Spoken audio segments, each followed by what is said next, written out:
Niečo pre teba mám, keďže ideš mať tie národky. Čo? To čo je? No, rozbal si. Pači, pozri si, rozbal si.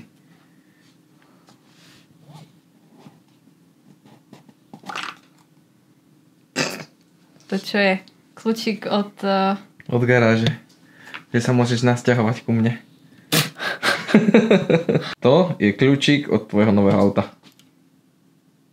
No a takto by to vyzeralo v ideálnom svete, predtým než by som sa zobudila. A teraz poďme na realitu. Ľudia, práve som našla svoje auto.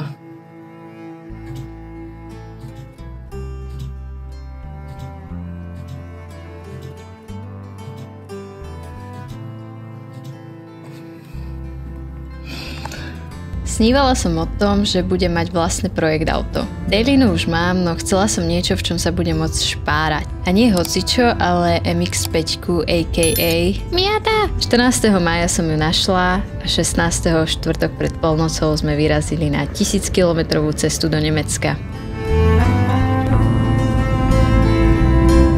Nachádzame sa na začiatku zápchy. Môžete vidieť zde. 60 km. Sme 200 kilometrov od cieľa. V podstate sa hýbeme koľko? 20, 30? 15. Ešte lepšie.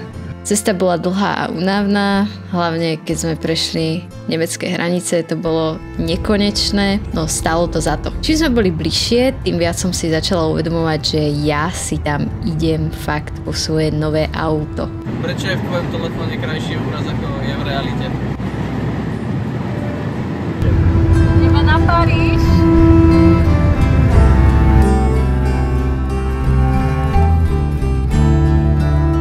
Dedinka, do ktorej sme prišli, bola rozprávková, ako keby sme niekde v Taliansku. Bolo to kúsok od francúzskych a švajčiarskych hraníc.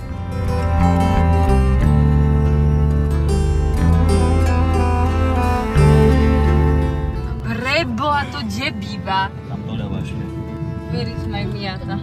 A keď sme konečne dorazili na miesto a otvorila sa garáž, my sme uvideli to auto, pomyslela som si, že to je fakt ono. 30-ročná Miata. Fotky sa nedali zrovnať, ja som sa úplne zamilovala. Ja viem, že si veľa z vás povie, bože, veď je to len auto.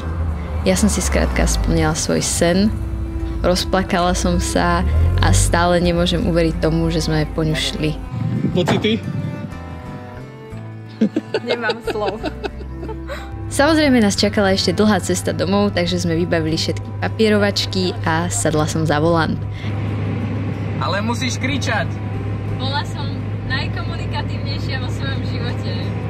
S Tývkom sme sa rozprávali o tom. Pred domom mu stálo tetečko. Vravím, že či je to jeho tetečko. A on že áno.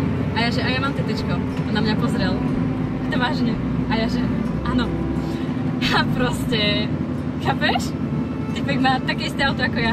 A ešte má k tomu aj Mazdu, ktorú už nemá. Ktorú už nemá, lebo sme mu ju znárodnili. Chalani sa smiali, že to odšoferujem až domov, že som taká nadšená, že to nikomu do rúk nedám. No bolo tak strašne teplo, ja som bola nevyspatá a po nejakých 2 hodinách som prenechala žezlo Samovi. No, takže cesta prebieha tak, že som celá spotená. Je tam otrasné teplo, nemôžem dýchať a strašne ma bolí noha. Ale inak ide to. Zatiaľ nezdochlo.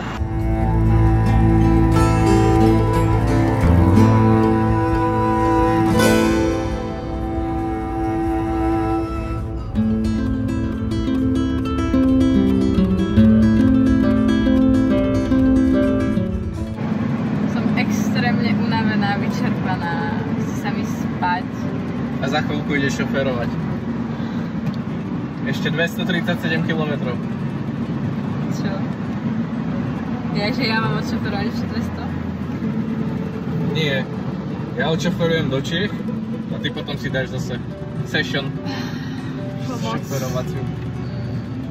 Koho to bol nápad? Ja stále neverím, že my ideme na tomto aute domov a A že to auto je moje. A že stále ide. Odstavené vozidlo na krajnici a nie sme to my. Počujem, a ty si zaklep už, lebo už je to trapné. Není tu drevo. Chlapci sa rozhodli, že zhodia strechu a ja som sa zatiaľ chvíľu prespala a ochladila v klíme. Spať? No štartujeme, odchádzame. Nie to má pedále.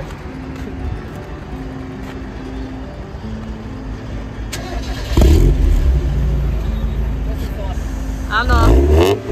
Jero.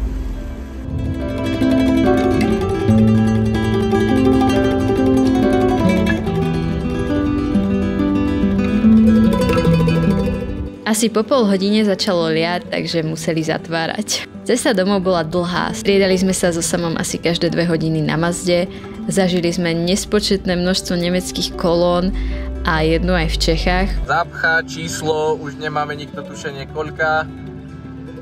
Zhorel nejaký nákladiak vpredu, blokuje to tam aj hasická technika, takže zase iba čakáme. Je 9, je pol 10. A ako ukazuje nám, že prídeme okolo 1. To je fest super. Vyrazili sme o 1. pred polnocou a no, akože takto, hej. Ešte neskôr ako 24 hodín. A to cesta trvala 11 niečo, hej? No, cesta naspäť bohužiaľ nám nevyšla. Nachádzame sa na poslednej zastávke v Česku. Išli sme natankovať, akurát umývame sklo. Nejak nepení. Ja to, čo som mal, ktorý pení. Pretože cez nič nevidím.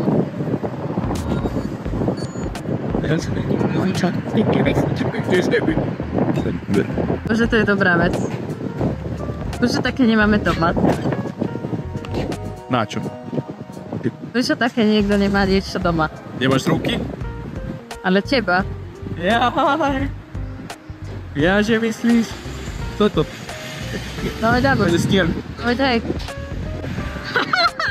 Na Slovensku bola cesta kľudná, v podstate sme išli len my a nik iný, keďže bola noc. Akurát sme začali byť už strašne unavení. Takže je 0:40, nachádzame sa za Trenčínom a už vidíme cieľ. Ale my máme najväčší problém, že my sme naspali asi 3 hodiny za 24 hodín. V podstate. Pretože my sme vždycky spali tak, že sme spali asi 15-20 minút a potom sme sa zobudili.